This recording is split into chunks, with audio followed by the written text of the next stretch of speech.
Hello అందరికీ.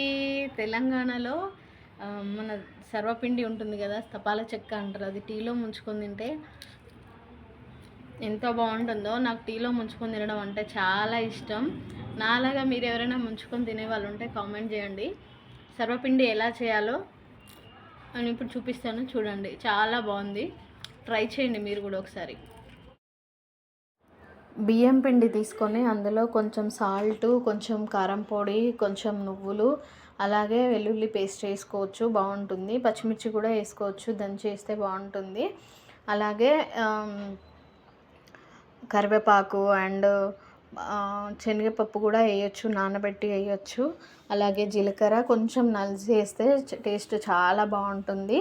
కొంచెం లైట్గా పసుపు వేసేసి కలిపేసుకొని, వాటర్ వేసి కలిపేసుకొని, మన చపాతీ పిండిలాగా కొంచెం కలిపేసి ఆయిల్ వేసి, మనం ఎందులో అయితే పెడతామో దాంట్లో ఆయిల్ వేసేసి ఇలా మెత్తగా ప్రెస్ చేయండి. మంచిగా పల్చగా వచ్చేలాగా ప్రెస్ చేయండి.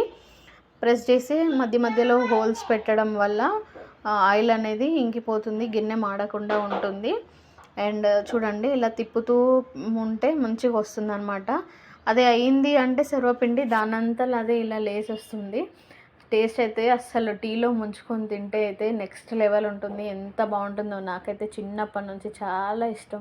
చిన్నప్పటికైతే స్కూల్కి వెళ్ళేటప్పుడు ముంచుకొని తిని వెళ్ళేదాన్ని.